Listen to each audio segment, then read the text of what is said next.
Hi, this is Camille Casal and Val, with Angstadt Real Estate Group. And thank you for joining us for Conversations at the Wall. where we build your knowledge One brick at a time.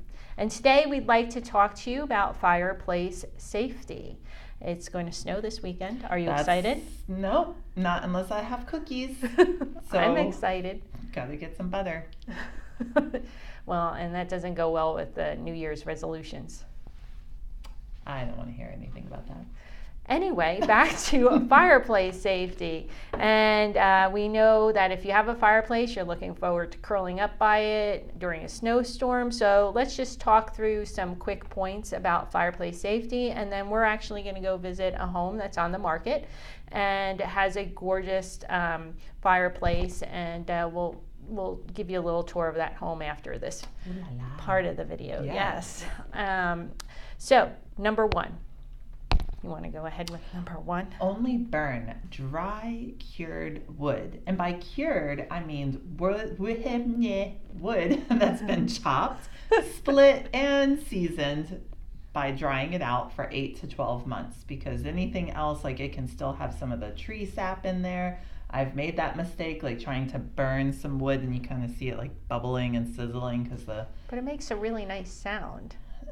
Although I know it makes your fireplace and your chimney dirty. Yeah. So. And, and little bug creatures, you don't want them in there. Yes. Yep. So, and number two would be to burn firewood and only firewood. Guilty as charged. Same. As a child, we had a fireplace, and I remember my father yelling from another room because somehow he magically knew I was throwing something in that fireplace that shouldn't be in there because it made a pretty blue color or it warped as it melted. Or it made a fun sound. Yeah. And I could hear my father to this day yelling to stop putting things in the fireplace. So for safety purposes as well as, just cleanliness and upkeep of your fireplace and chimney. And plus just it's releasing toxins in the air. That's it's got true. Chemicals in it. So, we did so many bad things back when I was still a alive kid. And I'm well. still alive. No seatbelts, burning She's things fine. I shouldn't. No. Here I am. So number 3 is close the damper when it's not in use because as we all know, heat does rise. So what's going to leave your house is warm air and outside the top of your chimney. So please close the damper and save those dollars. That's right. And keep your bifold glass doors or anything else that you have there open. I'm going like this, but I mean like this, open when you're burning so that the heat can be released into your home. And closed when you're not. And we did have a unit, and I don't know if they still have these days, that attached to the front of our fireplace that actually blew out the warm air. We have a wood stove that does that. So Yeah. you turn the little switch and it pushes all that air back into the house. Which is great. nice. That's a little extra bonus. And So now number 5, I've got one of personal experience is have a chimney cap installed. When we first moved into our house, we did not check the top of the chimney or have a cap. And my children were downstairs playing video games and they're like, oh my God, there's something in the fireplace. and it's not Santa. It's not Santa. And it sounded like a bat, so we had to call animal control. And sure enough, of all creatures, it was a tiny little bird called the chimney sweep. So, but he was malnourished because who knew how long he had been in there trying to get his way, because guess what? Chimney sweeps don't fly directly up, so he was stuck.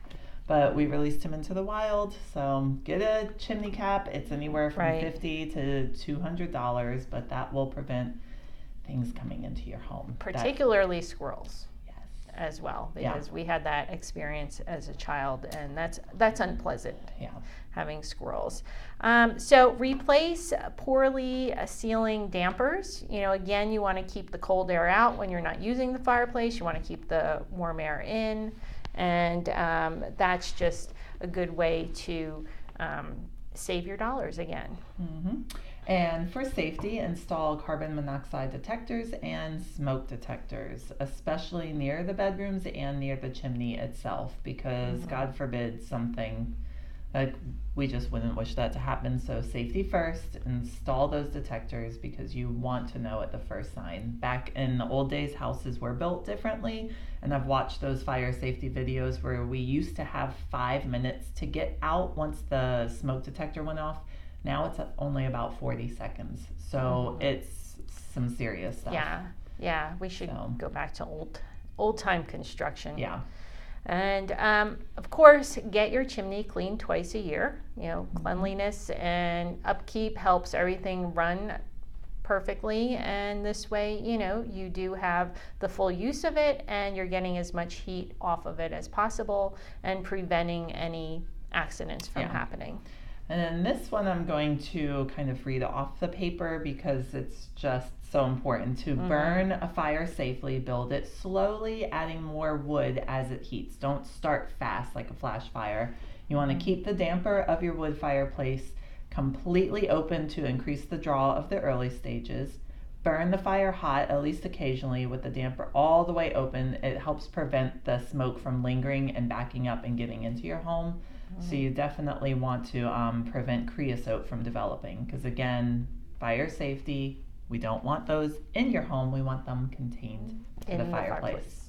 Yes, I would have to say as a child that was another crime I was guilty of, was building the mini bonfire and watching it whoosh up. Again, hearing my father from another room yelling, "What are you doing in there?" So, you are not a cast member of Castaway. This is not an island, and you do not need to survive. I would have, though. There you go. Slow clap. So again, fire safety, don't learn the hard way. Keep it clean, keep it safe, and you'll be able to enjoy your fireplace on a nice snowy weekend like we're about to have. Any more tips, you can go to the Chimney Safety Institute of America and see any other tips that we may have missed or any other features that they may speak on. Right, and if you have any tips, go ahead and put them in the comments. Let us know your fireplace stories or tips. Stories are great. We'd love to hear them. Stories are interesting. Just the fun ones. The fun ones, yes. We'll hear them all, but the fun ones are hysterical. We don't need to know what happened on the bear rug. Leave those out. Yeah, no. So, well, thank you for joining us, and we'll be back. We'll be back really soon. Oh, we have exit music. And we'll be with you at this gorgeous property we're going to go look at in a minute. So join us there. We are at a gorgeous 4-bedroom, 4.5-bath home at the Preserves at Smith Run. It has a beautiful fireplace behind us. We just talked a little bit about fireplace and chimney safety. Yes. And this is a pretty home. It's a looker. It is a looker. It's move-in ready. It's gorgeous. And stand by. We're going to give you a little photo tour of this beautiful property. My favorite part is the screened-in porch. Yes. It's phenomenal. It's huge. It's really huge, and it has stamped concrete backyard. But this home has a lot to offer, so stay tuned and have a look.